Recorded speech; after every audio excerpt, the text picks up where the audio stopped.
Welcome student once again. हम लोग पढ़ रहे हैं इंजीनियरिंग मैकेनिक्स और इंजीनियरिंग मैकेनिक्स में हम लोग देख रहे थे कि सर्कुलर मोशन क्या होता है, टू डायमेंशनल मोशन। काइनेमेटिक्स का पोर्शन हम लोग पास चल रहा है। मोशन इन वन डायमेंशन हम लोगों ने देख लिया है। मोशन इन टू डायमेंशन में हम लोगों ने प्रोजेक्टाइल मोशन देख लिया है। मोशन इन टू डायमेंशन में द्विविमीय गति में हम लोगों को वृत्तीय गति हम लोग को देखना है। क्या देखना है? वृत्तीय गति। तो आइए हम लोग डिस्कस करते हैं सर्कुलर मोशन। ठीक, सर्कुलर मोशन। सर्कुलर मोशन क्या होता है, सबसे पहले हम लोग डिफाइन किया जाए कि सर्कुलर मोशन होता क्या है। तो सर्कुलर मोशन होता है किसी भी पॉइंट से एक कांस्टेंट डिस्टेंस पर अगर कोई पार्टिकल ऐसे मोशन करता है कि किसी पॉइंट के कंपैरिजन में उसका जो डिस्टेंस है वो हमेशा कांस्टेंट रहे, पूरी तरीके से कांस्टेंट रहे, तो उसको हम लोग क्या कहते हैं? सर्कुलर पाथ पर मोशन या सर्कुलर मोशन।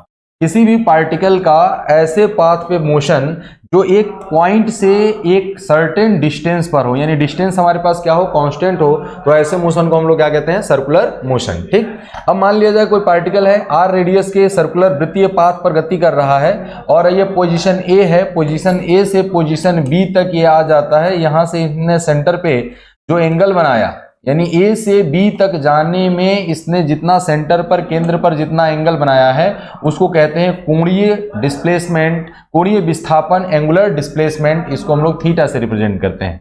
अब देखिए ये यहां से यहां पर आया है तो ये एंटी क्लॉकवाइज डायरेक्शन में चल रहा है, ए से बी, यानी ये डायरेक्शन हमारे पास एंटी क्लॉकवाइज हो गया। एंगुलर डिस्प्लेसमेंट इक्वल्स टू हमारे पास क्या हो जाएगा? फाइनल एंगुलर पोजीशन माइनस में इनिशियल एंगुलर पोजीशन। तो हम लोग इसको डिफरेंस के टर्म में भी देख सकते हैं। अगर हम लोगों ने इसको रेफरेंस ले लिया फ्रेंड्स, अगर हमने ये कह दिया कि ये हमारे पास रेफरेंस है, तो यहां से स्टार्टिंग पॉइंट अगर इनिशियली ये 0 है, अदरवाइज हम लोग ऐसा कह सकते हैं, मान लिया जाए कि कोई सर्कुलर पाथ है, ये एक पार्टिकल यहां पर पोजीशन पर था, यहां से इसके पास इनिशियल एंगल थीटा 1 था और यहां से यहां तक ये पहुंच करके क्या हो गया? थीटा 2 हो गया, हॉरिजॉन्टल से एंगल। तो ये एंगल हो जाएगा थीटा और थीटा इज इक्वल टू हो जाएगा थीटा 2 माइनस थीटा 1। इसको हम लोग क्या कहेंगे? Angular displacement. यानी एंगुलर डिस्प्लेसमेंट जो है सर्कुलर मोशन में, सर्कुलर मोशन जो है एंगुलर डिस्प्लेसमेंट का जो मीनिंग है वो हमारे पास किसी भी वृत्तीय पाथ पर चलता हुआ कोई पार्टिकल एक स्थिति से दूसरी स्थिति पर जो केंद्र पर कोण बनाता है, एक स्थिति से दूसरी स्थिति के मध्य जो कोण केंद्र पर बनता है वही कोण वही जो एंगल होता है उसी को हम लोग क्या कहते हैं? Angular displacement. एंगुलर डिस्प्लेसमेंट एक जो है हमारे पास वेक्टर क्वांटिटी है, थीटा एक क्या है हमारे पास? वेक्टर क्वांटिटी है। और ये कैसा वेक्टर क्वांटिटी है? Theta angular axial vector. Axial vector कैसा वेक्टर भाई? Axial vector. एक्सियल वेक्टर का मतलब ये अक्ष की तरफ काम करता है। देखिए अगर हम लोग अपने राइट हैंड को इस प्रकार लें कि ये जो फिंगर्स हैं इनिशियल पोजीशन को रिप्रेजेंट करें और पाम हमारे पास जिस डायरेक्शन में मोशन कर रहा है उधर, अगर हम लोग अपने फिंगर्स को उसके मोशन के डायरेक्शन में अगर हम लोग फोल्ड करने की कोशिश करेंगे तो ये जो एक्सटेंडेड थंब है वो जो डायरेक्शन देगा वही हमारे पास क्या होगा?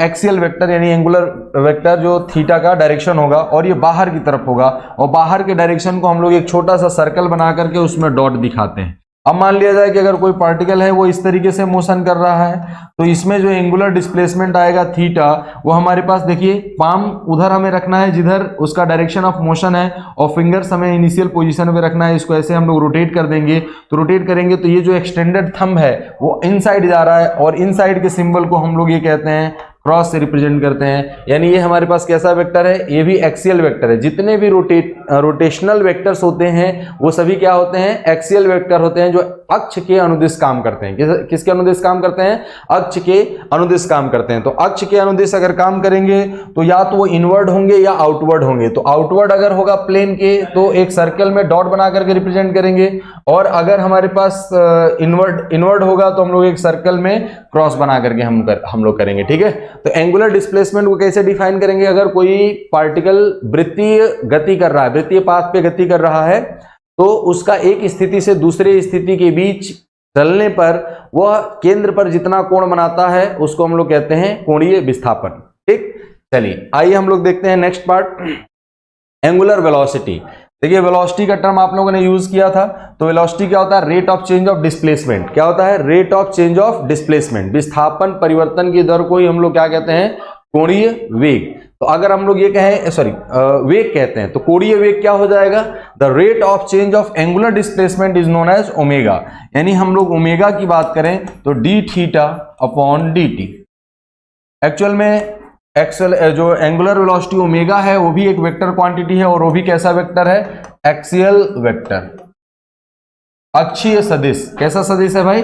अक्षीय सदिश। कैसे हम लोग डिफाइन करेंगे इसको? The rate of change of angular displacement is known as angular velocity. The rate of change of angular position with respect to time is called the angular velocity of the rotating body.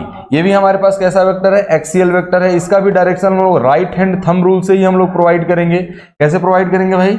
Right hand thumb rule से। अगर ये इस direction में हमारे पास motion कर रहा है तो अपने पाम को इस डायरेक्शन में हम लोग रोटेट कराएंगे तो इधर आ जाएगा, और अगर पार्टिकल हमारे पास कोई भी है वो इस डायरेक्शन में रोटेट कर रहा है ओमेगा से, तो हमारे पास इसके लिए क्या हो जाएगा? इनवर्ड डायरेक्शन में हो जाएगा। तो इनवर्ड, यहाँ पे हमारे पास इनवर्ड है, यहाँ पे हमारे पास क्या हो जाएगा? आउटवर्ड हो जाएगा। ठीक, तो हम लोग ये कहें कि एंगुलर वेलोसिटी ओमेगा भी हमारे पास क्या है? ये एक्सियल वेक्टर है। The rate of change of angular displacement is known as angular velocity. Simple सा डेफिनेशन है, कहीं से भी डेफिनेशन में कोई समस्या नहीं आएगी। यूनिट क्या होगा? देखिए पहले अगर हम लोग एक्सियल वेक्टर की भी, अगर वो एंगुलर डिस्प्लेसमेंट का भी अगर यूनिट कहें तो ये क्या होगा? रेडियन।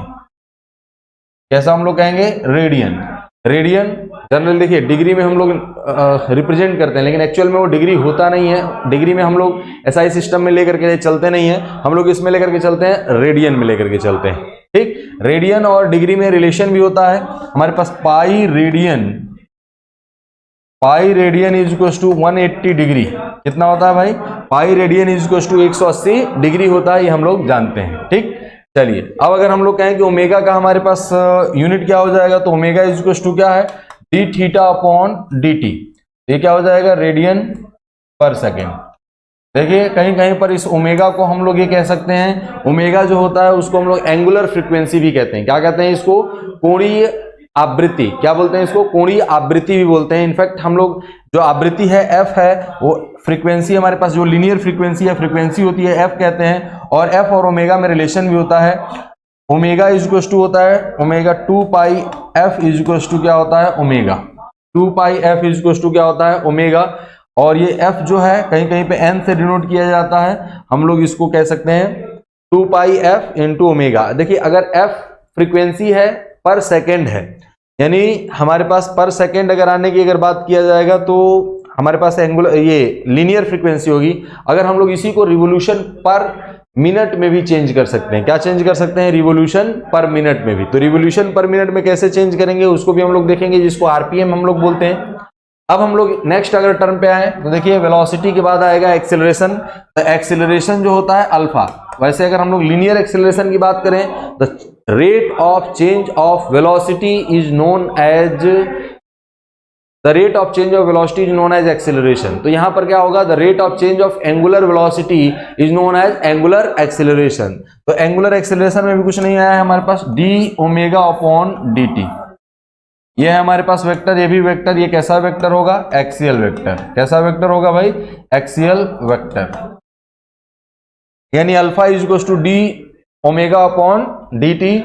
और ये कैसा वेक्टर हो जाएगा? Axial vector. और एक्सियल वेक्टर है तो इसका भी डायरेक्शन हम लोग रिप्रेजेंट करेंगे। अगर हमारे पास अल्फा इस डायरेक्शन में है, ओमेगा भी हमारे पास इसी डायरेक्शन में है, तो हमारे पास इसका डायरेक्शन क्या होगा? आउटवर्ड डायरेक्शन में होगा। राइट हैंड थंब रूल से ही हम लोग इसका भी डायरेक्शन देंगे। इसका यूनिट जो होगा हमारे पास क्या हो जाएगा? रेडियन पर सेकेंड स्क्वायर। रेडियन पर सेकेंड स्क्वायर। ठीक है, तो हम लोग इजीली इस चीज को कंसीडर कर सकते हैं। The rate of change of angular velocity with respect to time is called angular acceleration of the rotating body। ठीक, चलिए आइए हम लोग देखते हैं नेक्स्ट पार्ट इसका।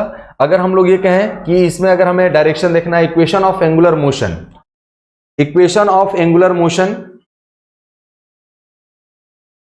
हम लोग सबसे पहले कहें कि अगर कोई भी मोशन यूनिफॉर्म एंगुलर वेलोसिटी से हो रहा है, तो देखिए सबसे पहले हम लोगों ने देखा था अल्फा का वैल्यू क्या हो जाएगा हमारे पास? 0। और अल्फा 0 हो गया तो हम लोग जानते हैं कि displacement is equal to velocity into time. Displacement is equal to velocity into time, angular velocity into time. तो यहाँ पे हम लोग एंगुलर डिस्प्लेसमेंट देखेंगे तो एंगुलर वेलोसिटी इनटू टाइम लिखेंगे। तो अल्फा 0 है तो थीटा इज इक्वल टू हमारे पास क्या हो जाएगा? Angular velocity into time. भाई जहां पर डिस्प्लेसमेंट की बात होगी एस के प्लेस पे थीटा आ जाएगा, वेलोसिटी के प्लेस पे ओमेगा आ जाएगा, टाइम हमारे पास वही रहेगा। ठीक है, अब अगर हमारे पास यूनिफॉर्म मोशन हो रहा है, यूनिफॉर्मली अगर हमारे पास एक्सेलरेशन से मोशन होगा यानी एक्सेलरेशन कांस्टेंट होगा, तो हमारे पास क्या आएगा इक्वेशन, वो तीनों इक्वेशन हम लोगों ने लिखा था, v is to u plus a t, आप लोगों को याद है, v s is to u t plus half a t square, और v square is to u square plus 2as। देखिए जहां पर v है वहां पर आ जाएगा, उसको रिप्लेस करेंगे हम लोग ओमेगा फाइनल से, जहां पर u है उसको हम लोग रिप्लेस करेंगे ओमेगा इनिशियल से, initial angular velocity.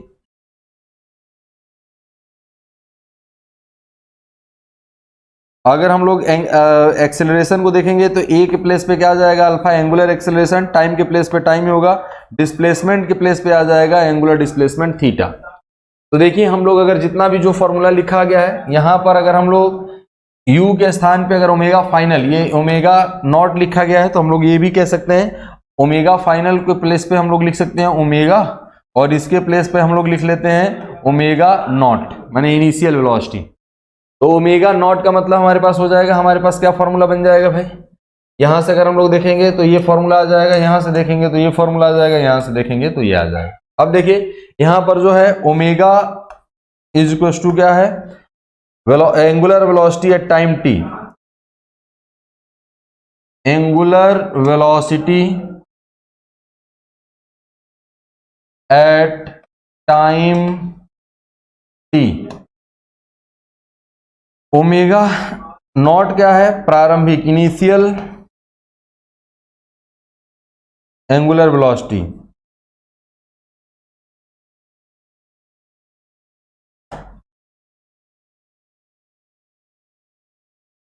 Angular initial angular velocity, alpha क्या है भाई हमारे पास, एंगुलर एक्सेलरेशन, एंगुलर एक्सेलरेशन, और थीटा क्या है हमारे पास, एंगुलर डिस्प्लेसमेंट। इस तरीके से हम लोग कोरिलेट कर सकते हैं, और इस पे अगर कोई भी क्वेश्चन अगर बनता है तो हम लोग क्वेश्चन को देख सकते हैं। Motion with variable angular acceleration, तो हम लोग ये जानते हैं अल्फा इज इक्वल टू क्या होता है, D omega upon d T. अब अगर हम लोग यही डी ओमेगा अपॉन में डी थीटा कर दें into D theta upon d T कर दें, देखिए कुछ नहीं किया गया, इसको उठा करके हमने यहां पर पुट कर दिया और डी थीटा हम लोगों ने लिख दिया। ये d omega upon d t is जो d theta upon d t होता है वो होता है ओमेगा, तो हम लोग लिख सकते हैं omega D omega upon D theta, यानी ओमेगा का थीटा के रिस्पेक्ट में जो वेरिएशन होगा उसको हम लोग डिवाइड कर देंगे, वैल्यू दिया हुआ होगा, अगर टाइम का फंक्शन दिया है तब तो कोई दिक्कत ही नहीं है, हम लोग केवल डिफरेंशिएट कर देंगे आ जाएगा, और अगर वो टाइम का फंक्शन नहीं है तो हम लोग उस तरीके से हम लोग को क्या करना पड़ेगा, ओमेगा का वैल्यू हम लोग को इसमें निकालना पड़ेगा, D omega upon D theta हम लोग निकालेंगे। ठीक है, तो इस तरीके से हम लोग इक्वेशन ऑफ मोशन हम लोग लिख सकते हैं। एक क्वेश्चन भी हम लोग देखेंगे, मान लिया जाए सपोज दैट कि अगर हम लोग को इसमें क्या करना है, अब हम लोग पास एक टर्म और आएगा आगे चल करके हम लोग देखेंगे, मास मोमेंट ऑफ इनर्शिया। क्या आएगा, मास मोमेंट ऑफ इनर्शिया। जो काम लीनियर मोशन में मास का है वही काम एंगुलर मोशन में क्या है, मोमेंट ऑफ इनर्शिया का है। ठीक है, और जो हमारे पास मोमेंटम होता है वो यहाँ पर एंगुलर मोमेंटम आएगा, एल से रिप्रेजेंट करेंगे। अब अगर हम लोग ये कहें F is equal to m into a होता है, तो जो काम यहाँ पर फोर्स का है वही काम यहाँ पर क्या है, टॉर्क का। तो यहाँ पे हम लोग कहेंगे टॉर्क I इंटू अल्फा। हमें अगर लीनियर मोशन का वैल्यू सब याद है तो हम इजीली हम लोग क्या कर सकते हैं, एंगुलर वेलोसिटी का, एंगुलर मोशन का हम लोग इजीली सॉल्व कर सकते हैं। ठीक, चलिए आइए हम लोग देखते हैं क्वेश्चन कैसे सॉल्व किया जाएगा, अगर क्वेश्चन में जरूरत पड़ेगी तो हम लोग देखेंगे। ठीक, a particle starting from rest, तो omega not is equal to 0 around a point in a circular path of 5 meter radius, r is equal to दिया है 5 meter, accelerating at uniform rate, alpha is equal to constant, at the end of 10 second t is equal to दे दिया हमारे पास 10 second, it completes 12 revolution, यानी हमारे पास कितना revolution हुआ, 12 revolution.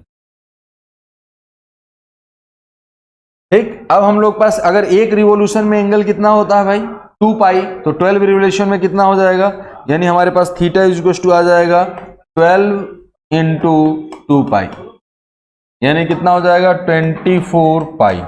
देखिए कभी भी हम लोग जो थीटा का वैल्यू है वो रेडियन में ही पुट करेंगे, कभी भी हम लोग डिग्री में पुट नहीं करेंगे। जो भी हमारे पास इक्वेशन है उसमें हम लोगों को जो थीटा का वैल्यू है वो हमेशा किस में करेंगे, इतने रेडियन, वो रेडियन में ही हम लोग पुट करेंगे। अब हम लोग को फाइंड आउट करना है इट्स एंगुलर एक्सिलरेशन, तो अल्फा का वैल्यू फाइंड आउट करना है। ओमेगा नॉट 0 दिया है, टी 10 सेकेंड दिया है, थीटा हमारे पास दिया 24 पाई।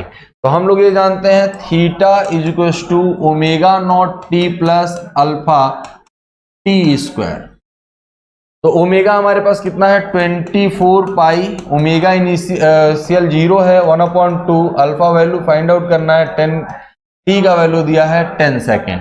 तो हम लोग यहां से क्या कैलकुलेट कर सकते हैं, अल्फा इज इक्वल टू हो जाएगा 48 पाई डिवाइडेड बाई 100, ये कितना हो जाएगा हमारे पास 0.48 पाई रेडियन पर सेकेंड स्क्वायर।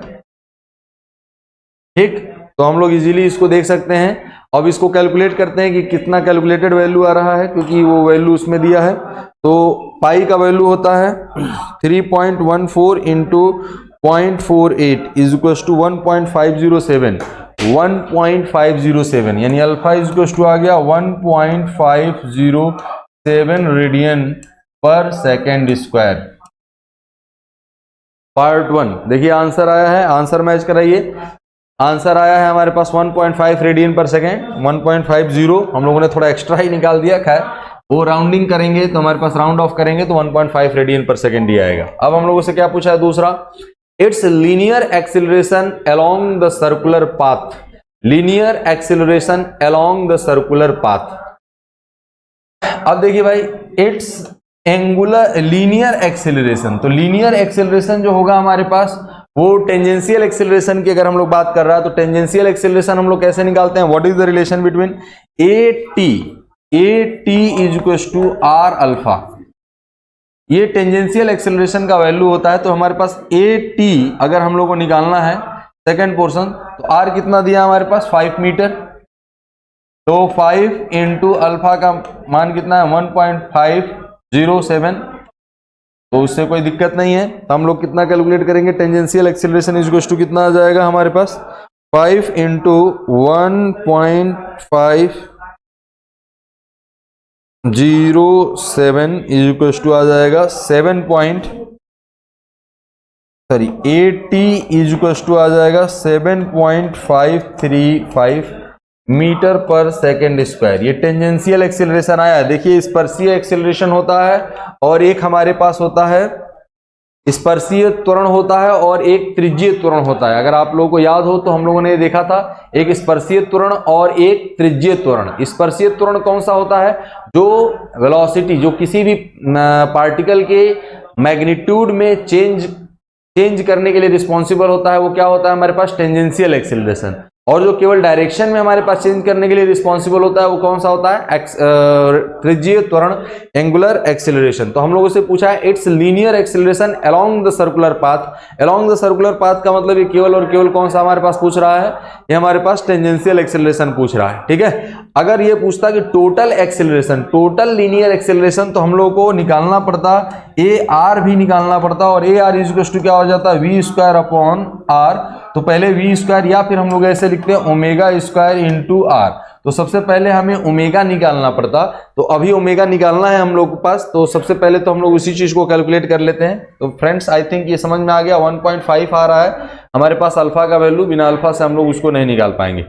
आइए हम लोग फिर से थर्ड पार्ट को हम लोग देखते हैं। थर्ड पार्ट में हमारे पास क्या है, it's angular velocity after 10 second. तो omega is equal to omega not plus alpha into t. तो हमारे पास ओमेगा का वैल्यू फाइंड आउट करना है। ओमेगा इनिशियल 0 है, अल्फा 1.507 इंटू जो हमारे पास है टी का वैल्यू है वो 10 सेकेंड है। तो ओमेगा इज इक्वल टू आ गया 15.07 रेडियन पर सेकेंड, यानी ओमेगा जो हो गया हमारे पास 15.07 रेडियन पर सेकेंड। देखिए 15.1 रेडियन पर सेकेंड दिया है, हम लोगों ने निकाला है 15.07, इसको राउंडिंग ऑफ किया जाएगा तो 15.1 आ जाएगा, 15.1। ठीक, तो हम लोग यहाँ पर इजीली कैलकुलेट कर सकते हैं। तो आप लोगों को समझ में आ गया है कि एंगुलर वेलोसिटी और एंगुलर एक्सेलरेशन अगर दिया हो तो किस तरीके से हम लोग क्वेश्चन को सॉल्व कर सकते हैं। ठीक है, आइए इसी प्रकार का एक और क्वेश्चन है जो कि हम लोग देखते हैं नेक्स्ट पार्ट में। देखिए क्वेश्चन हमारे पास दिया हुआ है, क्वेश्चन को रीड करिए और बताइए।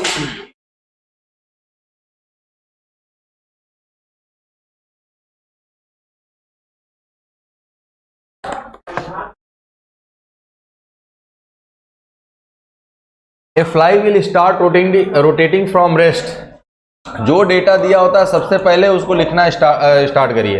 It is given an acceleration of alpha is में दिया है 1 रेडियन पर second square. Find the angular velocity and speed in RPM. Omega हम लोग को, ओमेगा नहीं फाइंड आउट करना है, ओमेगा हमें फाइंड आउट करेंगे आफ्टर 1.5 मिनट। तो ओमेगा हम लोग पहले निकाल लें, उसके बाद हम लोग देन निकालेंगे एन, रिवोल्यूशन पर मिनट क्या होता है, कैसे निकालेंगे वो देखेंगे। टी इज इक्वल टू दिया है 1.5 मिनट। देखिए फ्रेंड्स, यहां पर मिनट दिया है तो मिनट को सबसे पहले आप सेकंड में कन्वर्ट करेंगे, और जब आप डेटा लिख रहे होते हैं ना वहीं पे यूनिट का कन्वर्जन कर लेंगे तो सबसे बेटर रहेगा, यानी 60 सेकेंड। तो ये कितना हो जाएगा हमारे पास, इतना सेकंड हो जाएगा, तो ये आ जाएगा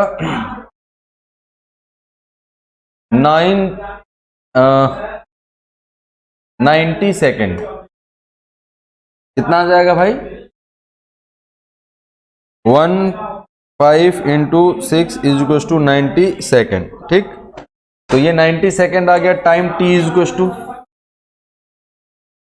अब अगर हम लोग ये कहें कि इसका एंगुलर स्पीड, एंगुलर वेलोसिटी और हमें find the angular velocity and speed in RPM, तो पहले तो angular velocity omega find out करना है एंड आरपीएम फाइंड आउट करना है, दोनों फाइंड आउट करना है। तो ओमेगा इज इक्वल टू हम लोग क्या लिख सकते हैं, ओमेगा इज इक्वल टू लिख सकते हैं हम लोग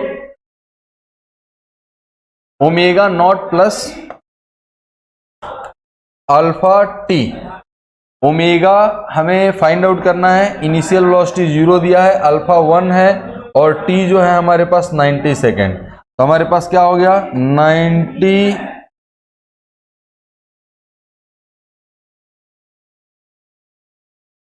ओमेगा इज इक्वल टू हो जाएगा 90 रेडियन पर सेकेंड, यानी ओमेगा आ गया हमारे पास 90 रेडियन पर सेकेंड का। ठीक है भाई, तो हम लोग इजीली देख सकते हैं। अब हमें इसी चीज को आरपीएम में कन्वर्ट करना है, रिवोल्यूशन पर मिनट। देखिए आरपीएम का मतलब क्या होता है, रिवोल्यूशन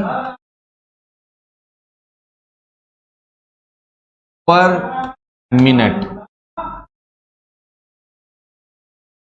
अब रिवोल्यूशन पर मिनट को अगर हमें निकालना है तो देखिए omega is equal to 2 pi n upon N.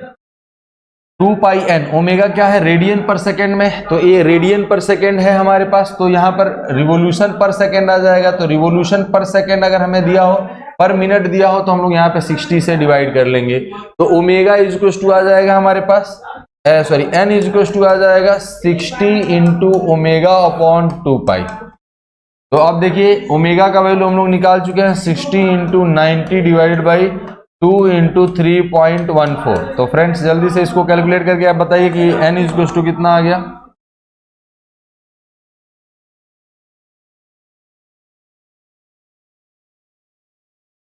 n is equal to हम लोग कैलकुलेट कर सकते हैं, देखिए कितना आएगा भाई, इसको 30 से कैंसिल आउट कर दीजिए, तो 30 इंटू 90 इज इक्वल टू इतना डिवाइडेड बाई पाई, तो 859.4366 आरपीएम, रिवोल्यूशन पर मिनट। तो रिवोल्यूशन पर मिनट में हमारे पास जो आ गया 859, देखिए हमारा भी आया है 859.43, तो 4 लिख दिया गया है रिवोल्यूशन पर मिनट। ठीक है, तो रिवोल्यूशन पर मिनट अगर हमारे पास आ गया तो हम लोग ये निकाल सकते हैं। तो ये हमारे पास फर्स्ट पार्ट क्या हो गया, कंप्लीट हो गया।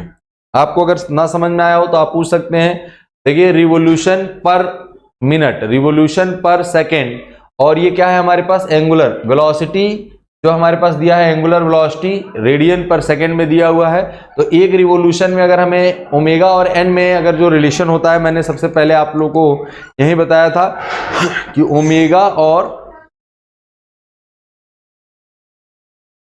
ओमेगा, यहां पर देखिए ओमेगा एन, अगर फ्रीक्वेंसी अगर पर सेकंड की बात करेंगे तो वो फ्रीक्वेंसी होगा, और अगर हम लोग यहां पर यहीं पर हम लोग आरपीएम यूज कर सकते हैं, यानी omega is equal to 2 pi n. ये क्या है, रिवोल्यूशन पर सेकंड। तो हम लोग पर मिनट अगर करना होगा तो हम लोग 60 से क्या कर देते हैं, डिवाइड कर देते हैं, ऊपर नीचे 60 का मल्टीप्लाई डिवाइड कर देंगे तो रिवोल्यूशन पर मिनट आ जाएगा। ठीक, तो ये फॉर्मेट बन गया। अब हम लोग ये कहें, इसका सेकंड पार्ट करते हैं। If the flywheel is brought to rest with a uniform angular retardation of 0.5 radian per second square, यानी हम लोग पास क्या दिया है, if the flywheel is brought to rest, यानी अब हमारे पास क्या हो गया, हम लोग को अब डेटा लिखना पड़ेगा। तो डेटा क्या है हमारे पास भाई, सेकंड डेटा के लिए, सेकंड पार्ट के लिए, तो सेकंड पार्ट के लिए कह रहा है कि रिटार्डेशन हमें दिया है alpha is equal to 0.5 radian पर सेकेंड स्क्वायर, ये रिटार्डेशन है, रिटार्डेशन। तो रिटार्डेशन हमारे पास दिया हुआ है। नेक्स्ट हमसे ये बोल रहा है कि इसको ब्रॉट टू द रेस्ट, यानी omega is equal to 0, omega initial यानी ओमेगा नॉट, इस केस में क्या हो जाएगा, जो अभी हम लोगों ने ओमेगा कैलकुलेट किया था, तो ओमेगा कितना कैलकुलेट किया है, 90 रेडियन पर सेकेंड। कितना किया है, 90 रेडियन पर second. Determine the time taken by the flywheel in second to come rest, in seconds to come rest। अब देखिए यहाँ पर उन्होंने आंसर मिनट में दिया है, उससे हम लोग कोई लेना देना नहीं, हम लोग सेकंड्स में कैलकुलेट करेंगे। अब हमारे पास क्या है, ओमेगा, अरे हम लोगों ने ये ओमेगा कहां से लिख लिया, हम लोग के पास ओमेगा कितना है, 90 डिग्री है, और ये ओमेगा इज इक्वल टू 0, तो अल्फा इज इक्वल टू, तो अब हम लोग को इसको ब्रॉड टू रेस्ट में लाने के लिए टाइम हमें कैलकुलेट करना पड़ेगा। तो omega final is equal to omega not plus alpha into t. अब देखिए यहां पर क्या होना है, ओमेगा फाइनल हमारे पास क्या हो जाएगा 0, ओमेगा इनिशियल कितना है 90, रिटार्डेशन हो रहा है तो माइनस 0.5 इंटू टी हम लोग को फाइंड आउट करना है।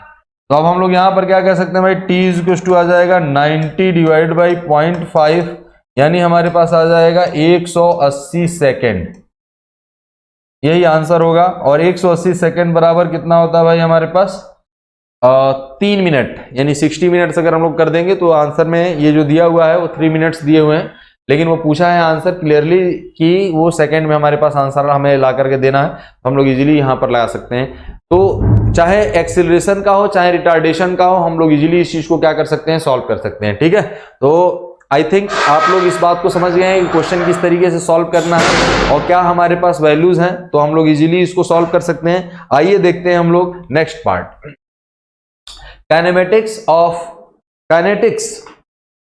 Of the rigid body. Kinetics का मतलब अब हम लोग फोर्स की बातचीत करेंगे। अभी जितना भी हम लोग 1 डायमेंशन 2 डायमेंशनल मोशन देखे हैं उसमें हम लोगों ने फोर्स की बातचीत नहीं की है। फोर्स कहां से आया, बस हमने कह दिया कि वेलोसिटी हो रहा है तो हो रहा है, एक्सीलरेशन हो रहा है तो हो रहा है, उनमें कैसे रिलेशन है हम लोग ये भी फाइंड आउट नहीं किए हैं। तो आइए हम लोग अब फोर्स के बारे में बातचीत करते हैं। तो Newton second law of motion, Newton का सेकेंड लॉ ऑफ मोशन क्या कहता है, ये हम लोग पहले भी पढ़ चुके हैं। तो हम लोगों ने क्या देखा था, the rate of change of momentum is directly proportional to net force acting on the body. किसी भी पिंड का संवेग परिवर्तन का दर उस बॉडी पर लगने वाले कुल बल के परिणामी के समानुपाती होता है। नेट बल, नेट फोर्स का मतलब होता है सभी बलों का परिणामी के समानुपाती होगा। ठीक है, the net force acting on the body यानी एफ नेट, ये एक्सटर्नल लिखा गया है। एक्सटर्नल का मतलब कि ऑल एक्सटर्नल फोर्सेस को अगर हम लोग मिला दें उनका नेट जो आएगा उसकी बात करेंगे हम लोग dp अपॉन dt। तो ये क्या हो गया भाई हमारे पास, F net is directly proportional to dp upon dt। ये किसने बोला था, न्यूटन ने अपने सेकंड लॉ में बोला था। जब हम लोग प्रोपोर्शनलिटी साइन हटाते हैं तो यहाँ पे कांस्टेंट आता है और उस कांस्टेंट की वैल्यू क्या होती है, 1 होती है। तो rate of change of momentum, अब देखिए यहाँ पर अगर हम लोग ये कहें कि एफ नेट है, F net is equal to हम लोग लिख सकते हैं k dp अपॉन dt। तो फॉर एसआई सिस्टम के लिए हम लोग ये देखते हैं, एसआई सिस्टम के लिए फॉर एसआई सिस्टम जो कांस्टेंट k का वैल्यू आता है वो 1 लेते हैं। क्या लेते हैं? 1। यानी एफ नेट का जो वैल्यू आ गया, अगर हम लोग डायरेक्टली लिखें तो F net is equal to कितना हो गया हमारे पास? dp upon dt, the rate of change of momentum is equals to net force. तो अब हमको ये बताइए फ्रेंड्स, अगर rate of change of momentum is the net force acting on the body हो गया, यानी F is equals to dp upon dt। तो हम लोग dp को क्या लिख सकते हैं? मोमेंटम है, मोमेंटम को क्या लिख सकते हैं? मास इंटू वेलोसिटी, यानी dm into v divided by dt। यानी अगर हम लोग ये कहें कि d, अब m अगर कांस्टेंट नहीं है, यानी हम लोग इसको अगर डिफरेंशिएट भी करें, भी मान करके चलना है कि m और v दोनों वेरिएबल है, तो फर्स्ट सेकंड का डिफरेंशिएशन, सेकंड फर्स्ट का डिफरेंशिएशन, यानी हम लोग ये लिखें v m dv upon dt plus v dm upon dt। तो फ्रेंड्स इफ अगर हम लोग ये कहें कि m is equal to constant, तो m अगर कांस्टेंट होगा तब के लिए अगर हम लोग f इज इक्वल टू देखेंगे, वो क्या हो जाएगा? m dv upon dt। ये m dv अपॉन dt का क्या मतलब है? यानी हमारे पास चेंज इन वेलोसिटी, तो चेंज इन वेलोसिटी हमारे पास क्या हो जाएगा? m v2 minus v1 v2 minus v1 divided by dt या t2 माइनस t1। क्योंकि टाइम हमारे पास घट नहीं सकता, इसलिए हम लोगों को कोई जरूरत नहीं पड़ती है, इसलिए हम लोग dt नहीं लिखते हैं। अब देखिए ये आ गया हमारे पास m v final minus v initial upon t। तो हम लोग यहां से क्या लिख सकते हैं? a इज इक्वल टू जो होता है हम लोग जानते हैं dv अपॉन dt को हम लोग क्या लिख सकते हैं भाई? dv अपॉन dt को लिख सकते हैं acceleration, the rate of change of velocity. Velocity में रेट जो चेंज होता है उसको हम लोग क्या लिख सकते हैं भाई? हम लोग ये लिख सकते हैं एक्सेलरेशन। तो F इज इक्वल टू क्या आ जाता है हमारे पास? m इंटू ए। यहां पर F नेट होता है external forces, net external unbalance force on the man या बॉडी हम लोग कहें। यहां पर कोई भी अगर बॉडी ले लिया जाए तो उसकी हम लोग बातचीत करते हैं, वो बॉडी जो है हमारे पास एक्ट ऑन ए मैन या बॉडी है, किसी भी बॉडी की अगर हम लोग बात करेंगे, ठीक, तो ये एक्सटर्नल फोर्स के बराबर है। यानी हम लोगों को किसी भी बॉडी जिसका मास m है उसमें a एक्सिलरेशन अगर प्रोड्यूस करना है तो नेट फोर्स जो हमें लगाने का रिक्वायरमेंट होगा वो F net is equal to mass into acceleration के बराबर होगा। इसको दूसरे तरीके से भी डिफाइन कर सकते हैं कि F net divided by mass is equal to acceleration. यानी अगर हम लोग यूनिट मास के किसी बॉडी में ए एक्सिलरेशन, जितना एक्सिलरेशन हम लोग प्रोड्यूस करना चाहते हैं उतना फोर्स की हमें रिक्वायरमेंट होगी। यानी 1 न्यूटन फोर्स को भी डिफाइन किया जा सकता है इससे। 1 न्यूटन को हम लोग कैसे डिफाइन कर सकते हैं? F net is equal to हम लोग लिख सकते हैं A इंटू एम। यानी अगर इसका वैल्यू 1 हो जाए, इसका भी वैल्यू 1 हो जाए तो ये क्या आ जाएगा? 1 न्यूटन। यानी किसी 1 kg द्रव्यमान के बॉडी में, पिंड में 1 मीटर प्रति सेकंड स्क्वायर का त्वरण उत्पन्न करने के लिए जितने बल की आवश्यकता होती है उसी बल को हम लोग क्या कहते हैं? 1 न्यूटन कहते हैं। तो 1 न्यूटन को भी हम लोग इस तरीके से डिफाइन कर सकते हैं, external forces is equal to ma से। अब हम लोग ये कहें कि एक हमारे पास क्वेश्चन है, stationary object of 10 kg mass is acted upon by 20 newton force for 5 seconds, the object will attain a final velocity. देखिए फ्रेंड्स, हमारे पास फोर्स कितना लग रहा है? F इज इक्वल टू लग रहा है हमारे पास 20 न्यूटन, और हमारे पास मास कितना है? मास है हमारे पास 10 kg। तो हम लोग जानते हैं F net is equal to हो जाएगा m इंटू ए। तो F नेट हमें दिया है 20, m दिया है 10 इंटू ए, तो a इज इक्वल टू आ जाएगा 2 मीटर पर सेकेंड स्क्वायर, 2 मीटर पर सेकेंड स्क्वायर। तो अब हम लोग यहां से ये लिख सकते हैं कि भैया अगर this object will attain final velocity, stationary था हमारे पास, तो u इज इक्वल टू क्या हो जाएगा? 0। v is equal to u plus 80। तो v इज इक्वल टू हमारे पास कितना हो जाएगा भाई? ये 0 प्लस a कितना है? 2 इंटू सेकेंड में कितना दिया है? तो फोर्स 5 सेकेंड, यानी हमारे पास 5, यानी v इज इक्वल टू आ गया 10 मीटर पर सेकेंड। कितना आ गया भाई? 10 मीटर पर सेकेंड का। तो अगर हमारे पास किसी भी बॉडी पर 10 kg मास पर एक्ट, अगर 20 kg 5 मिनट तक काम करेगा तो उस बॉडी का जो उस बॉडी का जो वेलोसिटी आएगा v इज टू 10 मीटर पर सेकेंड सेकेंड के इक्वल आएगा। ठीक, चलिए आइए हम लोग देखते हैं नेक्स्ट पार्ट। ये क्वेश्चन है हम लोग पास फ्री बॉडी डायग्राम से जुड़ा हुआ है, तो फ्री बॉडी डायग्राम आप लोगों को बनाने आना चाहिए, और आई थिंक मैंने बनाना आप लोगों को सिखाया भी था। देखिए हम लोगों से कह रहा है कि 3 blocks of mass 1 kg, 3 kg and 5 kg are connected. ये एसएससी का क्वेश्चन है। Connected to each other with string as shown in figure, the blocks are pulled with a force F on a frictionless, यानी यहां पर friction नहीं है, ये friction हमारे पास नहीं है यहां पे, हॉरिजॉन्टल सरफेस।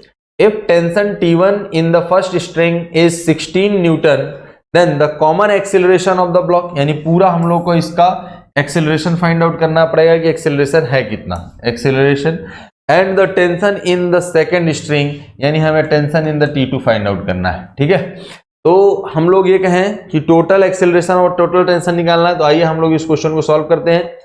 अब हम लोगों से ये बोल रहा है कि ये जो T1 का जो वैल्यू है वो T1 का वैल्यू दिया हुआ है, कितना दिया है भाई T1 का वैल्यू, देख लेते हैं हम लोग।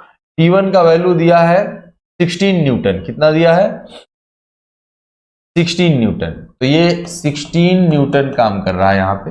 हम लोग को फाइंड आउट करना है एक्सेलरेशन, और हम लोगों को ये फाइंड करना है T2।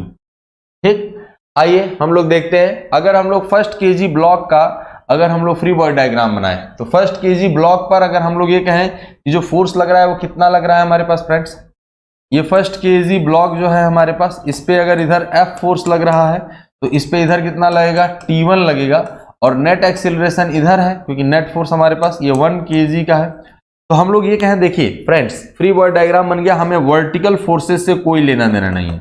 वर्टिकल फोर्सेस से क्यों नहीं लेना देना है, क्योंकि हम लोग हॉरिजॉन्टल डायरेक्शन में मोशन की बातचीत कर रहे हैं, और हम लोग जानते हैं friends 2 perpendicular directions are independent to each other, 2 लंबवत दिशाएं एक दूसरे से पूर्णतः स्वतंत्र होती हैं। तो पूर्णतः अगर स्वतंत्र होती हैं तो फ्रेंड्स अगर हम ये कहें कि इस पे हमारे पास वर्टिकल डायरेक्शन में इसका वेट काम करेगा W, तो हमारे पास अपवर्ड डायरेक्शन में रिएक्शन काम करेगा, वर्टिकल डायरेक्शन में कोई मोशन नहीं, तो ये एक दूसरे को क्या कर देंगे, बैलेंस कर देंगे।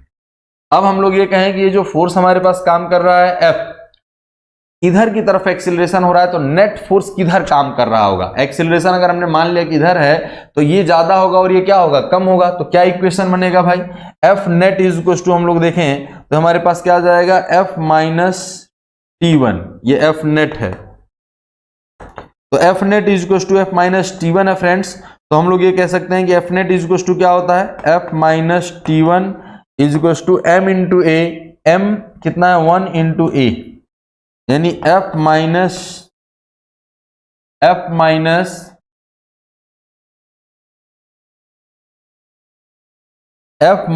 T1 is equal to A, equation number 1। और ये T1 का वैल्यू हम लोग को फाइंड आउट है, हम लोग जानते हैं।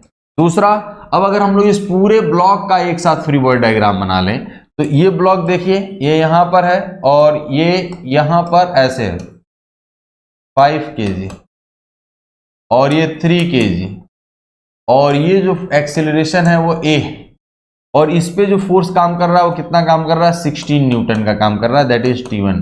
ये देखिए T1 और T2 जो है वो अगर एक ही बॉडी, सॉरी T2 ही है, अगर हम लोग दोनों को इन पूरे सिस्टम को एक सिस्टम कंसीडर कर लिया जाए, तो नेट एक्सटर्नल जो फोर्स काम कर रहा है फ्रेंड्स, इस पर कितना काम कर रहा है, 16, यानी F नेट जो हो जाएगा वो कितना हो जाएगा, 16 न्यूटन, और मास कितना हो जाएगा हमारे पास 3 + 5 यानी 8 kg। तो F net is equal to हम लोग जानते हैं M इंटू A होता है फ्रेंड्स, तो M इंटू A हो जाएगा, तो हम लोग क्या लिखेंगे भाई, F नेट कितना है हमारे पास 16 इज इक्वल टू M कितना है 8 इंटू A कितना है एक्सेलरेशन हम लोग को फाइंड आउट करना है। तो A इज इक्वल टू कितना हो जाएगा हमारे पास 16 divided by 8 is equal to A is equal to 2 metre पर सेकेंड, 2 मीटर पर सेकेंड स्क्वायर। कितना हो गया acceleration, A is equal to आ गया हमारे पास 2 मीटर पर सेकेंड स्क्वायर का। कितना आ गया फ्रेंड्स, 2 मीटर पर सेकेंड स्क्वायर का। आप लोग इसको सॉल्व करके बताइए हमको, समझ में जहां पर नहीं आया वो आप लोग बता सकते हैं। जब हम लोग का डाउट सेशन का क्लास होगा तो आप लोग उसमें पूछ सकते हैं। एक बात बताइए, अगर हमने ये कह दिया कि ये इसको हम लोगों ने ये इसका फ्री बॉडी डायग्राम अलग बना लिया और इसका फ्री बॉडी डायग्राम अलग बना लिया। अब देखिए इसमें हम लोगों को इसका फ्री बॉडी डायग्राम बनाने का रिक्वायरमेंट इसलिए नहीं था क्योंकि हमें फोर्स निकालने की जरूरत नहीं थी। अगर फोर्स ये फाइनल पूछा होता कि फोर्स कितना लगेगा तब तो हम लोग को इसमें इसका फ्री बॉडी डायग्राम बनाना था। लेकिन अब हम लोग या तो इसका फ्री बॉडी डायग्राम बना लें या इसका फ्री बॉडी डायग्राम बना लें। किसी का भी अगर फ्री बॉडी डायग्राम बनाएंगे तो हमारे पास एक्सेलरेशन आ जाएगा। तो फ्रेंड्स मैं दोनों तरीके से आपको इसमें फ्री बॉडी डायग्राम 3 kg का भी बना करके देखेंगे हम लोग और 5 kg का भी बना करके हम लोग देखेंगे। ये क्वेश्चन मार्क का साइन है, आप लोग इसको समझ लेंगे।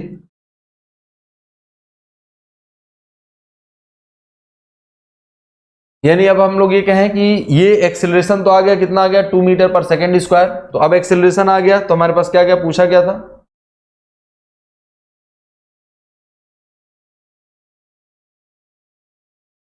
हम लोगों से पूछा था the common acceleration of the blocks कितना आ रहा है भाई 2 मीटर पर सेकेंड स्क्वायर का। कितना आ रहा है 2 मीटर पर सेकेंड स्क्वायर का। अब हमें the tension T2 in the second string will be, तो T2 के लिए हम लोगों को क्या करना पड़ेगा फ्रेंड्स, हम लोगों को फ्री बॉडी डायग्राम बनाना पड़ेगा। तो हम लोग फ्री बॉडी डायग्राम बनाते हैं इस 3 kg ब्लॉक का। तो FBD of 3 kg block,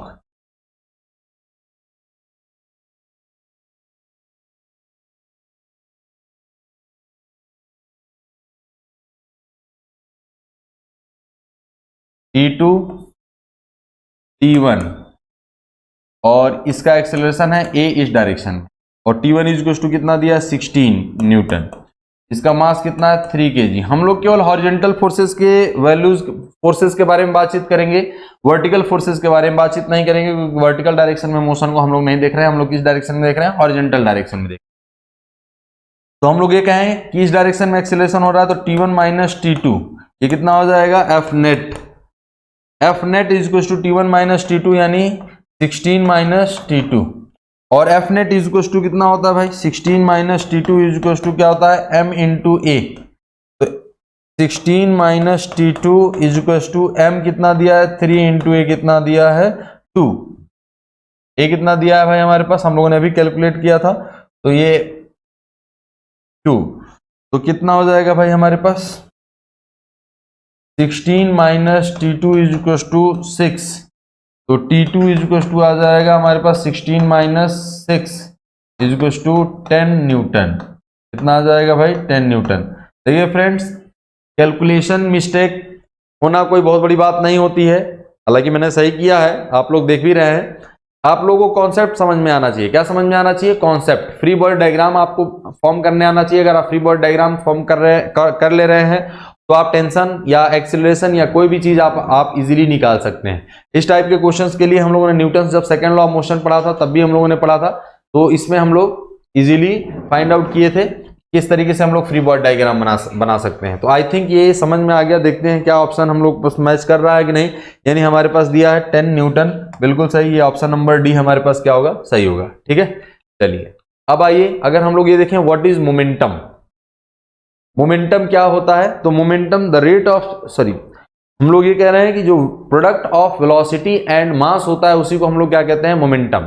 momentum हम लोग लीनियर मोशन के मोमेंटम की बात कर रहे हैं। मोमेंटम हमारे पास दो तरीके का आता है, एक एंगुलर मोमेंटम भी आएगा और एक लीनियर मोमेंटम भी आएगा। यानी अगर हम लोग ये कहें कि एक्चुअल में अगर किसी भी बॉडी का अगर हम लोग वो देखें, the quantity of the motion posed by the body, the linear momentum of body is calculated as the product of mass and velocity। यानी हमारे पास p वेक्टर जब भी होगा हमारे पास मास इंटू वेलोसिटी वेक्टर आएगा। देखिए सिंपली अगर हम लोग ये कह रहे थे कि पहले अगर किसी भी पार्टिकल का अगर हमें फोर्स देखना था या फिर हमें मोशन ही देखना था, तो एक्चुअल मोशन हम लोग को जो समझना है वो केवल वेलोसिटी से उसका डिफाइन नहीं होता, उसमें मास और वेलोसिटी दोनों का प्रोडक्ट आएगा। तो एक ऐसा टर्म डिफाइन किया गया जो इन दोनों के प्रोडक्ट को रिप्रेजेंट करता है और उसको हम लोगों ने क्या बोल दिया, मोमेंटम। तो मोमेंटम क्या है, P is equal to m into v vector. ठीक, तो P इज इक्वल टू इसका यूनिट क्या होगा, ये भी एक सदिश राशि है। ये क्या है हमारे पास है, वेक्टर क्वांटिटी, वेक्टर क्वांटिटी। और डायरेक्शन जो होता है क्या होता है, डायरेक्शन ऑफ द मोमेंटम। अगर वेक्टर क्वांटिटी है तो डायरेक्शन होगा, तो मोमेंटम का डायरेक्शन वही होता है जो डायरेक्शन हमारे पास क्या होता है, वेलोसिटी का होता है। ठीक है, और अभी हम लोगों ने देखा था कि F इज इक्वल टू क्या होता है, dp अपॉन dt।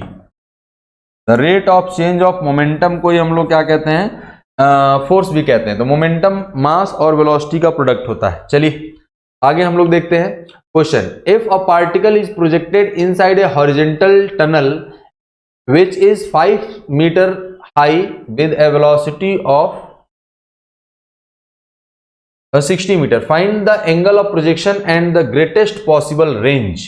ओहो, ये क्वेश्चन हम लोग का प्रोजेक्टाइल मोशन का है। इनफैक्ट अगर यहां पर आ गया तो हम लोग इस क्वेश्चन को देखते हैं। If a particle is projected inside a horizontal tunnel, inside a horizontal tunnel which is 5 meter high with a velocity of 60 meter, find the angle of projection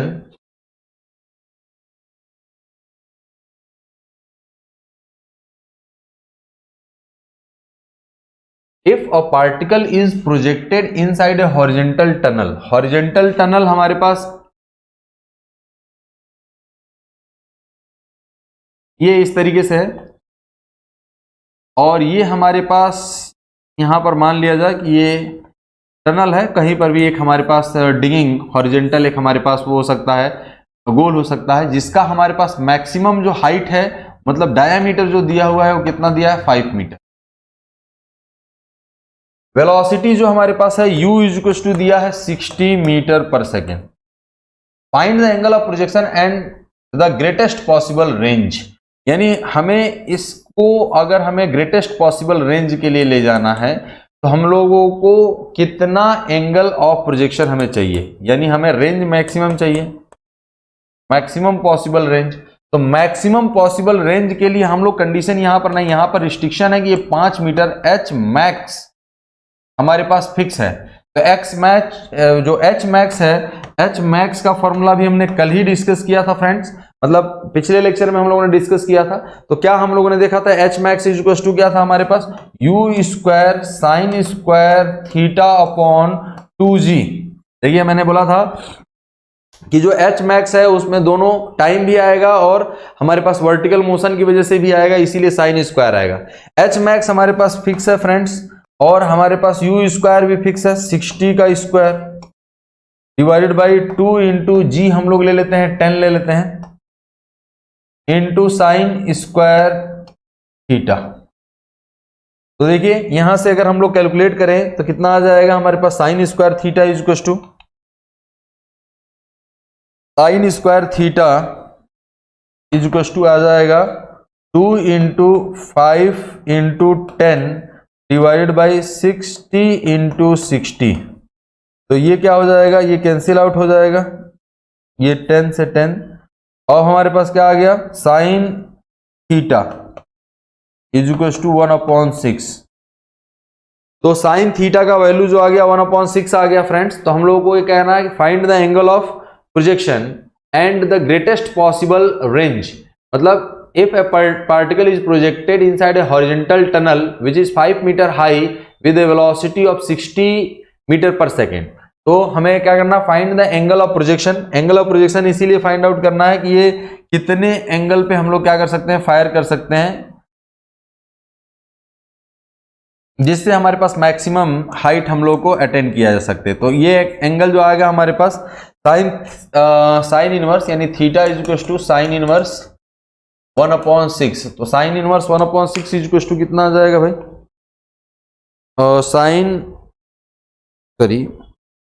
1 divided by 6 sine inverse of answer is equal to आ जाएगा 9.59, यानी 9.6 degree, 9.6 degree. इतना degree पर हम लोग पास फेंकेंगे तो हमारे पास मैक्सिमम हाइट तक वो अटेंड करेगा, H मैक्स तक हमारे पास जाएगा।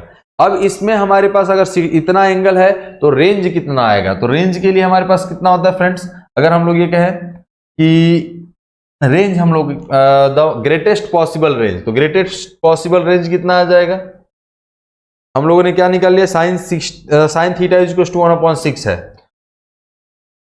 तो हम लोग क्या कहेंगे भाई, रेंज अगर मैक्सिमम निकालना है तो r is equal to u square sine 2 theta upon में जी। अब फ्रेंड्स हम लोगों को जो वैल्यू मालूम है वो साइन थीटा का मालूम है, साइन और थीटा का वैल्यू जो हम लोगों ने निकाला है वो 9.5940 निकाला है। तो हम लोग ये कर दें इनटू में 2 इज इक्वल टू इतना, sine of answer is equal to इतना इंटू यू स्क्वायर। तो हम लोग r जो हो जाएगा हमारे पास देखिए 60 का स्क्वायर इंटू साइन 2 थीटा का मतलब जो हो जाएगा साइन 2 इंटू 9.6 डिवाइडेड बाई 10। तो हम लोग ये लिख सकते हैं, यहां से हमारे पास आ जाएगा साइन 2 थीटा, साइन 2 इंटू 9.6 का वैल्यू जो आ जाएगा हम लोग इस तरीके से लिख सकते हैं, इंटू में 60 का स्क्वायर 60 डिवाइडेड बाई 10 10। फिर से देखते हैं हम लोग 60 का square into 60 is equal to में sine 296 sine 2 into 9.6 is equal to आ गया 1130 डिवाइड बाई 10, यानी आ जाएगा ये 118.4 मीटर। ये इतना रेंज आ जाएगा हमारे पास जब इस टनल में 5 मीटर हाई पर अगर है और हम लोग इसको फेंकेंगे मैक्सिमम वेलोसिटी इतने पर और एंगल हमारे पास हो गया 9.6 डिग्री पर, तो हमारे पास एंगल ऑफ प्रोजेक्शन निकालना है and the greatest possible range. तो हम लोग इस तरीके से इसको फाइंड आउट कर सकते हैं। एक्चुअल में ये प्रोजेक्टाइल मोशन का क्वेश्चन था तो यहाँ पर ये आ गया है, इसमें हम लोगों ने सॉल्व कर दिया। नेक्स्ट जो पार्ट होंगे जो हम लोग अपना क्वेश्चन सॉल्विंग एबिलिटी होगा जो जहां पर हम लोग पेपर देखेंगे उसमें हम लोग देख लेंगे। ठीक, आइए हम लोग देखते हैं डीएलम्बर्ट्स प्रिंसिपल। डीएलम्बर्ट्स प्रिंसिपल कुछ नहीं बताता है, यह डायनेमिक इक्विलिब्रियम की बात करता है। किसकी बात करता है, डायनेमिक इक्विलिब्रियम की बात करता है। ये न्यूटन सेकेंड लॉ जो हम लोगों ने अभी डिराइव किया था वही ने दूसरे मेथड से डिराइव कर दिया। क्या डिराइव किया इन्होंने, F इज टू क्या होता है m इंटू ए, तो इन्होंने कह दिया कि F minus m into a is to 0 और this is the external force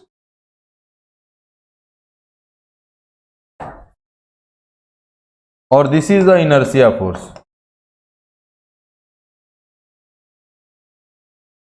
ये कैसा फोर्स है भाई, इनर्शिया फोर्स है। ये क्या है हमारे पास, एक्सटर्नल फोर्स। एक्सटर्नल फोर्स और इनर्शिया फोर्स मिल करके ये 0 आ रहा है। इसका मतलब क्या है कि इनर्शिया फोर्स, पहली बात तो इनर्शिया फोर्स एक्सटर्नल फोर्स के अपोजिट होगा और ये दोनों मिल करके किसी भी बॉडी को इक्विलिब्रियम में बनाएंगे और इसको हम लोग कहते हैं dynamic equilibrium. Let a body of mass m moving with uniform acceleration a under the acceleration of under the action of external force F, then according to the Newton's second law of motion F is equals to m into a। तो m into a हो गया तो F minus m into a is equals to 0।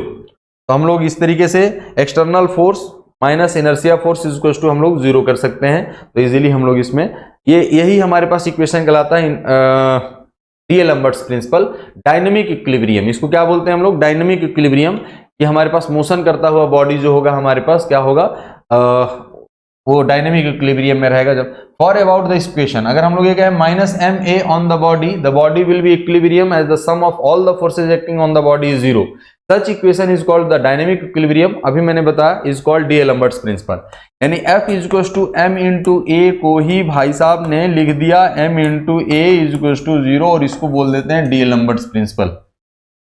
मतलब इसको यहां से यहां तक ला दिया बस, और कुछ नहीं कहा और बोला कि ये जो हमारे पास है ये इक्विलिब्रियम पोजीशन में रहेगा। इस इक्विलिब्रियम पोजीशन की बात कर रहा है, डायनेमिक इक्विलिब्रियम पोजीशन की बात कर रहा है। ठीक है, और ये माइनस साइन क्या इंडिकेट कर रहा है, वैसे भी हम लोग जानते हैं। देखो भाई, अगर हमने बाइक स्टार्ट किया बाइक अचानक से स्टार्ट कर दिया तो हम पीछे की तरफ हो जाते हैं, तो हमारे बॉडी पे जो फोर्स काम किया वो किधर काम किया, पीछे की तरफ, और इंजन पे जो फोर्स काम किया वो किधर किया होगा, आगे की तरफ, एक्सटर्नल फोर्स, एंड जो इनर्शिया फोर्स हुआ वो पीछे की तरफ। तो यही हम लोग, अगर आगे की तरफ फोर्स अगर किसी भी बॉडी पे काम कर रहा है तो उस पर कोई दूसरा बॉडी अटैच्ड है तो उस पर इनर्शिया फोर्स जो काम करेगा वो किधर काम करेगा, पीछे की तरफ काम करेगा। इसको भी हम लोग पहले ही डिस्कस कर चुके हैं और हम लोग जानते हैं। यानी D'Alembert's principle states that net external force acting on the system and the resultant inertia force should be in equilibrium. The net external force plus resultant inertia force is equals to 0. inertia force यहाँ पे plus लिखा गया है। Direction की अगर हम लोग बात करेंगे तो डायरेक्शन में हमारे पास क्या आता है, माइनस आता है, नेगेटिव आता है। तो नेट एक्सटर्नल फोर्स माइनस में आ जाएगा रिजल्टेंट इनर्शिया फोर्स, और इजीली हम लोग इस चीज को कंसीडर कर सकते हैं। अब आइए देखते हैं, हम लोग मान लिया जाए कि एक्सटर्नल फोर्स यहां पर लग रहा है। एक्सटर्नल फोर्स, जैसे हम लोग बाइक स्टार्ट किए, बाइक को धक्का दिए, धूल का झड़ना एंड सो ऑन। अगर हम लोग किसी चीज को पीटते हैं ना तो उसमें इनर्शिया फोर्स ही काम करता है। हम लोग इसको, सोफे को अगर नीचे की तरफ पीटेंगे तो धूल ऊपर की तरफ उड़ करके ऐसे आता है, वो जो है वो इनर्शिया फोर्स है। ठीक है, नॉट इन इक्विलिब्रियम। अगर हम लोग ये कहें कि फोर्स लगा रहे हैं ये इक्विलिब्रियम में नहीं है, डायनेमिक इक्विलिब्रियम में होने के लिए हमारे पास इनर्शिया फोर्स लगाना पड़ेगा, और inertia force MA external force net external force के इक्वल होगा और अपोजिट इन डायरेक्शन होगा। ठीक है, तो कहलाएगा हमारे पास डायनामिक। एग्जांपल के लिए अगर हम लोग ये कहें कि analysis the motion of the two bodies connected by string, अगर हम लोग इसमें इसके कनेक्टेड बाय द स्ट्रिंग की अगर हम लोग बात कर रहे हैं। Next, net external force acting on the system in the direction of motion. Net अगर हम लोग फोर्स की बात करें, ये इस डायरेक्शन में जा रहा है, W1 ज्यादा है, W2 ऊपर है, तो ये ऐसे नीचे की तरफ जा रहा है। तो inertia force of on the weight W1, तो W1 पे हमारे पास जो इनर्शिया वेट लगेगा W1, तो हमारे पास ये इक्विलिब्रियम में होने के लिए हमारे पास क्या आएगा, माइनस W1 G इंटू ए। ये इतना इनर्शिया फोर्स हमारे पास काम करेगा। वैसे भी हम लोग ये जानते हैं M इंटू ए काम करेगा, M इंटू ए। और M इंटू ए का मतलब क्या होता है भाई, M हमारे पास वेट कितना है, वेट कितना है इसका, W1 दिया है, तो W1 को वेट अगर निकालना हो तो मास M1 इक्वल टू क्या हो जाएगा, W1 upon G into acceleration a, है कुछ भी नहीं। तो M1 ये माइनस में होता है, तो माइनस हमारे पास क्या हो जाएगा, माइनस W1 G इंटू ए। अरे वाह, ये तो बहुत इजी है, मतलब कुछ भी अलग से नहीं है फ्रेंड्स। ये देखिए, ये मास है, वेट अपॉन जी कर देंगे तो क्या आ जाएगा, मास इंटू एक्सेलरेशन कर देंगे इंटू माइनस वो ले लेंगे, तो inertia force on the weight W1 हो जाएगा। ठीक है, inertia force on the weight W2 minus omega 2, वही हमारे पास रिजल्टेंट इनर्शिया फोर्स। अगर हम लोग बात करेंगे तो रिजल्टेंट इनर्शिया फोर्स कितना आ जाएगा, अगर हम लोग दोनों का सम करें, इसमें इनर्शिया फोर्स ऊपर लगेगा, इसमें इनर्शिया फोर्स क्या लगेगा, नीचे लगेगा। तो जो ऊपर की तरफ लगेगा उसको हम लोग माइनस ले लें, यानी W1 पे हमारे पास माइनस आएगा और हमारे पास इसको प्लस। इनका सम अगर हम लोग देख लेंगे तो minus A upon G W1 upon W2। According to the principle, net external force plus resultant inertia force का वैल्यू जो आना चाहिए 0, यानी W1 plus W2 A upon G W1 plus W2 equal to 0। तो A का value जो आ गया हमारे पास G W1 plus W2 upon W1 plus W2। तो हम लोग इजीली डीएलम्बर्ट्स प्रिंसिपल से भी हम लोग इस क्वेश्चन को सॉल्व कर सकते हैं। तो हम लोग अपना जो नेक्स्ट लेक्चर है, जो नेक्स्ट पार्ट है, आज के लिए हम लोग इसी में इतना ही करते हैं। डीएलम्बर्ट्स प्रिंसिपल को किस तरीके से हम लोग और एक्सप्लेन करते हैं, कितना क्वेश्चंस हम लोग इस पे सॉल्व कर सकते हैं, इस चीज को हम लोग आगे नेक्स्ट क्लास में देखेंगे। तो आज के लिए बस इतना ही करते हैं। थैंक यू क्लास, और मिलते हैं हम लोग नेक्स्ट टर्म पे।